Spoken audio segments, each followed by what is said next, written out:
नमस्कार दोस्तों, एक बार फिर से आपका स्वागत है आपके अपने YouTube चैनल ई एजुकेशन में। मैं मनिंदर सिंह आज रीजनिंग का बहुत ही इंपॉर्टेंट चैप्टर लेकर आपके सामने उपस्थित हुआ हूं, जिसका नाम है काउंटिंग ऑफ फिगर्स। देखिए, ये इंपॉर्टेंट इसलिए है क्योंकि ये आपके आने वाले सभी एग्जाम में पूछा जाएगा, चाहे आपका यूपी पुलिस कांस्टेबल हो, यूपीएसआई हो, एसएससी सीजीएल हो, सीएचएसएल हो, या आपका एसएससी जीडी हो, और चाहे रेलवे का कोई भी एग्जाम हो।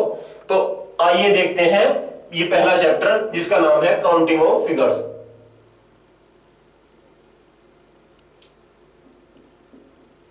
Counting of figures.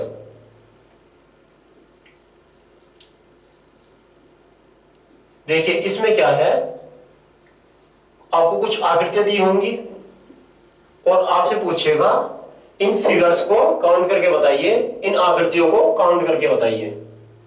इसमें आपसे क्या क्या पूछ सकता है? देखिए, आपसे ट्रायंगल्स पूछ सकता है। एक बार हम पूरे चैप्टर का इंट्रोडक्शन देख लेते हैं कि इसमें इस चैप्टर में आपसे क्या क्या पूछेगा, उसके बाद हम सोल्व करना स्टार्ट करेंगे। तो पहले एक बार इंट्रोडक्शन देख लेते हैं कि इस चैप्टर में हमें क्या क्या पढ़ना है। देखिए, एक तो आपसे ट्रायंगल्स पूछ सकता है काउंट करने के लिए। ट्रायंगल्स को हिंदी में क्या बोलते हैं?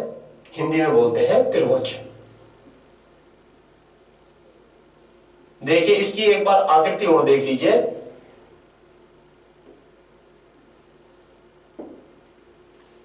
और आपसे और क्या पूछ सकता है? आपसे स्क्वायर पूछ सकता है, जिसको बोलते हैं वर्ग।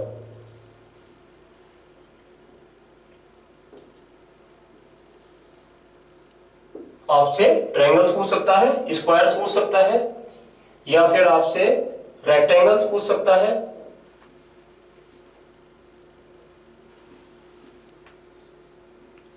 आपसे रेक्टेंगल्स पूछ सकता है। देखिए, स्क्वायर और रेक्टेंगल में क्या फर्क है? रेक्टेंगल में आमने सामने की भुजाएं सेम होती हैं और स्क्वायर में चारों की चारों भुजाएं सेम होती हैं। रेक्टेंगल को हिंदी में क्या बोलते हैं? रेक्टेंगल को हिंदी में बोलते हैं आयत। रेक्टेंगल को हिंदी में बोलते हैं आयत। चलिए, और चौथे पॉइंट में आपसे क्या पूछ सकता है? आपसे सर्कल पूछ सकता है, जिसको बोलते हैं वृत्त।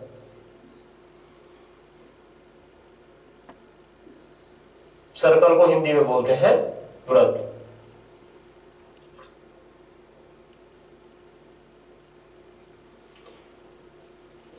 और आपसे क्या पूछ सकता है? आपसे पूछ सकता है स्ट्रेट लाइन।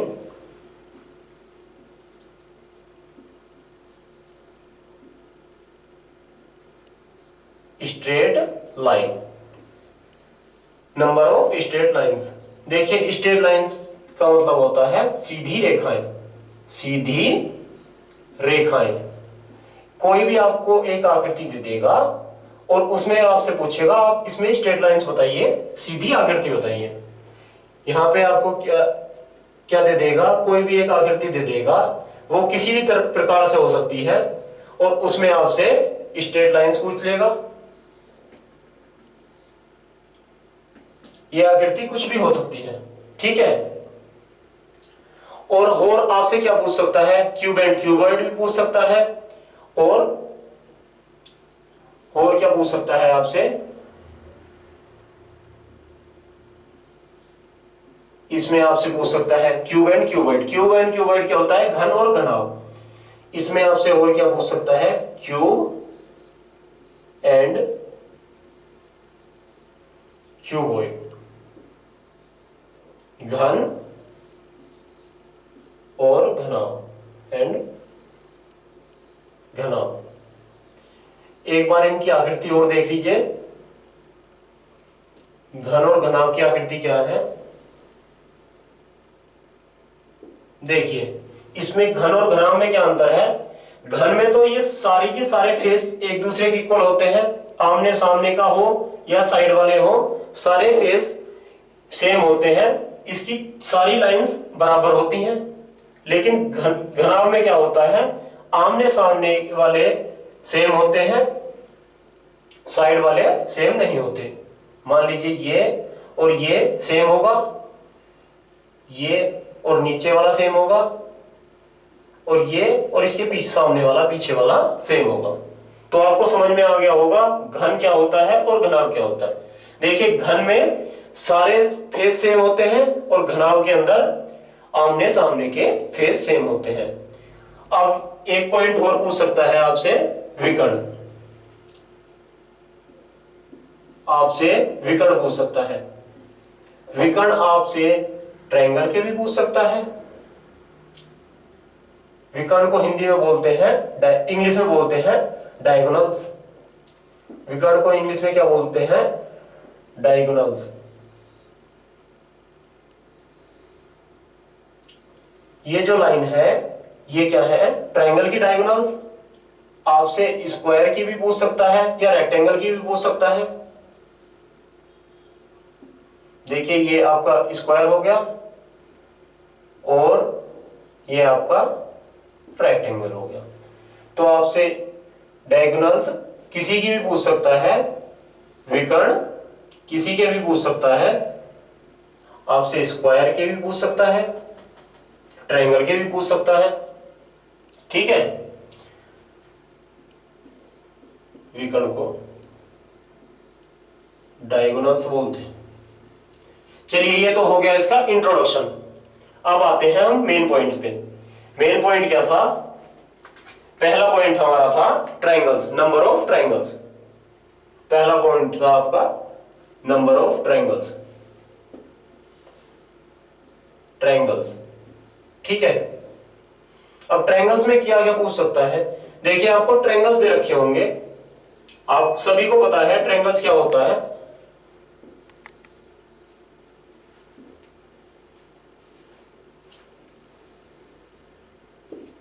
ठीक है, अब इस ट्रायंगल को दो पार्ट में भी डिवाइड करके पूछ सकता है, तीन पार्ट के अंदर भी डिवाइड करके पूछ सकता है, या चार पार्ट के अंदर भी डिवाइड करके पूछ सकता है। अब इस टाइप से आपको ट्रायंगल दे रखे होंगे। अब इनमें पूछेगा कि नंबर ऑफ ट्रायंगल्स बताइए। तो पहले वाले में कितने बताएंगे आप? देखिए आप काउंट भी कर सकते हैं। एक ट्रायंगल ये, सेकंड ट्रायंगल, और तीसरा ट्रायंगल हो गया ये पूरा कंप्लीट बड़ा वाला। ठीक है, ठीक। और दूसरे वाले में एक ट्रायंगल, दूसरा ट्रायंगल, तीसरा ट्रायंगल, फर्स्ट और सेकंड को मिला के और एक सेकंड और थर्ड को मिला के कितने हो गए टोटल? 5, और एक ये बड़ा वाला 6। तो देखिए आपको 2 या 3 ट्रायंगल में अगर डिवाइड कर रखा हो एक ट्रायंगल तो आप सोल्व कर सकते हैं। लेकिन यदि 4 या 5 या इससे अधिक में अगर डिवाइड कर रखा हो तो उन्हें सोल्व करने में आपको परेशानी होगी। तो इसकी एक ट्रिक है। वो ट्रिक क्या है? आप डायरेक्ट निकाल सकते हैं। देखिए ये 2 पार्ट में डिवाइड है, तो कैसे करेंगे सोल्व? 1 + 2 कितना आ जाएगा? इसका आ जाएगा 3। ठीक है, और इसका कितना आ जाएगा? 1 + 2 + 3 कितना हो गया? ये हो गया 6। ये हो गया 6। और ये कितने पार्ट में डिवाइड है? 1 + 2 + 3 + 4 ये कितना हो जाएगा? 10। 1 + 2 + 3 + 4 कितना हो जाएगा? ये हो जाएगा 10।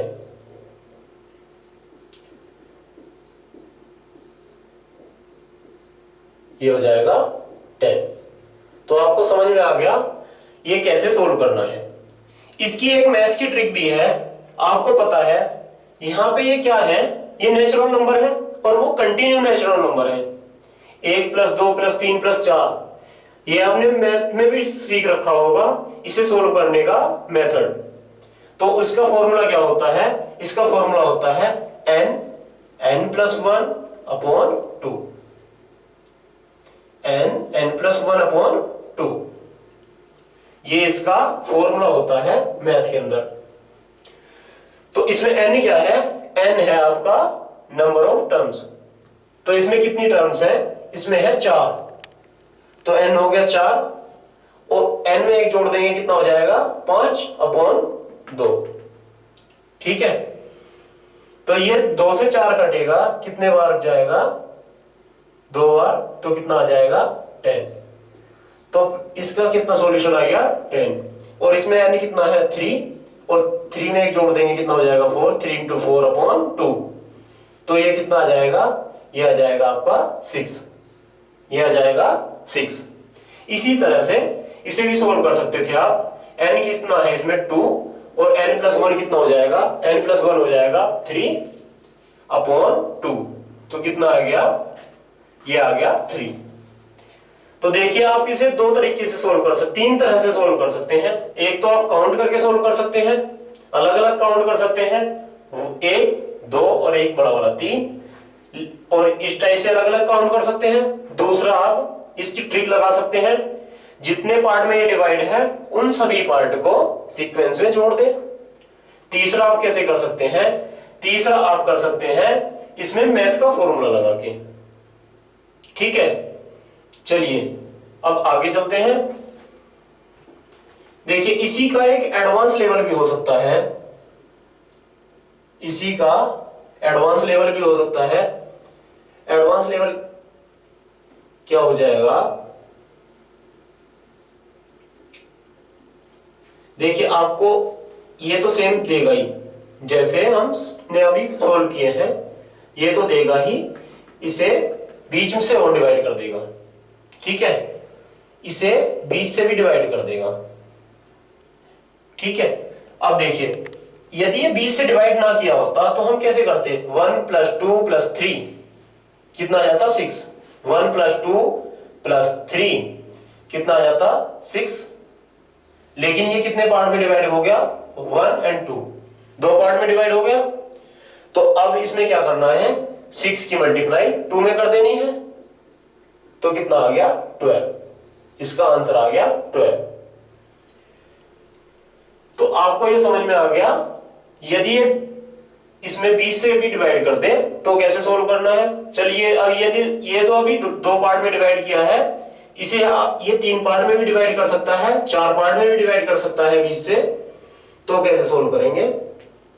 एक दो ऑप्शन की और प्रैक्टिस कर लेते हैं, फिर चलते हैं नेक्स्ट टाइप पे।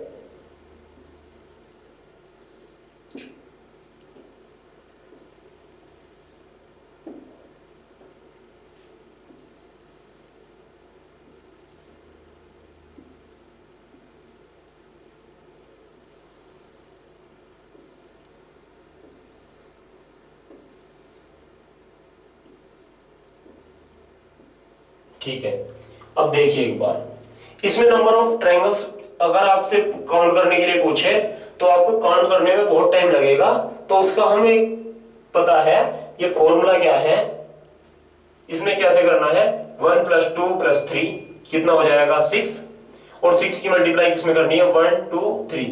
ये कितने पार्ट में डिवाइड है? ये 3 पार्ट में डिवाइड है, तो इसमें 3 से मल्टीप्लाई कर देंगे, कितना आ जाएगा? 18 इसका आंसर। ठीक है, अब इसमें देखिए ये कितना है? 1 प्लस 2 प्लस 3 प्लस 4 प्लस 5 कितना हो जाएगा? ये हो जाएगा 15। 1 प्लस 2 प्लस 3 प्लस 4 प्लस 5 कितना हो जाएगा? ये हो जाएगा 15, 15, और 15 की मल्टीप्लाई किसमें करनी है? देखिए यहां पे देखिए ये कितने पार्ट में डिवाइड है? 1 2 3 4, ये 4 पार्ट में डिवाइड है, तो 4 से मल्टीप्लाई हो जाएगी। 4 से मल्टीप्लाई हो गया, कितना आ जाएगा इसका? ये आ जाएगा 60। तो आपको यहां तक चीजें क्लियर हैं? चलिए आपको यदि ऐसे ना देखे, सिंपली ये तिरछी में डिवाइड करके पूछ ले तो कैसे करना है? कैसे मतलब एक बार देखिए,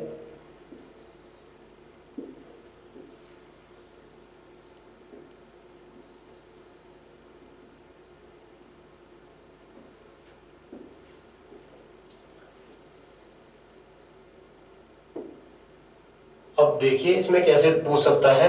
देखिए इसमें यदि ऐसे पूछ ले ये, तो कितने ट्रायंगल्स होंगे, और इसमें कितने ट्रायंगल्स होंगे, और इसमें कितने ट्रायंगल्स होंगे। तो आप क्या बताएंगे? इसमें कितने ट्रायंगल्स होंगे? देखिए इसमें एक ट्रायंगल तो हो गया ये, और दूसरा ट्रायंगल हो गया ये कंप्लीट बड़ा वाला। तो इसमें कितने ट्रायंगल हो गए, एक और एक ये दो। इसमें एक ट्रायंगल ये हो गया और एक ट्रायंगल ये हो गया। इसमें भी एक ट्रायंगल तो आपका ये हो गया, दूसरा ट्रायंगल ये, और तीसरा ट्रायंगल ये। तो इसमें एक एक और ये एक, कितने टोटल कितने हो गए, इसमें हो गए 3, इसमें हो गए 2, और इसमें एक ट्रायंगल ये, दूसरा ये, और तीसरा ये, और फोर्थ वाला ये कंप्लीट पड़ा। तो कितना 1 + 1 + 1 + 1 कितने हो गए 4। तो इसे कैसे सोल्व करेंगे, हम देखेंगे कितने पार्ट में डिवाइड है, 1 2, ये 2 पार्ट में डिवाइड है तो नंबर ऑफ ट्रायंगल्स हो जाएंगे 2। ये कितने पार्ट में डिवाइड है, ये है 3 पार्ट में डिवाइड, तो नंबर ऑफ ट्रायंगल्स हो जाएंगे 3। ये कितने पार्ट में डिवाइड है, ये डिवाइड है आपका 4 पार्ट में, तो नंबर ऑफ ट्रायंगल्स हो जाएंगे 4। अब देखिए इसमें और हमने जो पहला वाला लिया था उसमें क्या डिफरेंस था, देखिए हमने आपको पहले जो बताया था इसमें क्या डिफरेंस था। देखिए इसमें क्या था, इसमें ये एक ही पॉइंट से सामने वाली लाइन पर डिवाइड हो रहे थे। यहां पे पॉइंट जो डिवाइड करने वाला था ऊपर एक ही पॉइंट से डिवाइड हो रहे थे, और इसके सामने वाली लाइन पर डिवाइड हो रहे थे। लेकिन इसमें क्या है अंतर, इसमें ये एक पॉइंट से डिवाइड नहीं हो रहा है, ये 20 से डिवाइड हो रहा है। ठीक है, तो आपको ये अंतर विशेष तौर पे ध्यान रखना है। चलिए आज यहीं तक रखते हैं, आगे मिलते हैं इसकी अगली क्लास में। ठीक है, तब तक के लिए goodbye, have a nice day, thank you.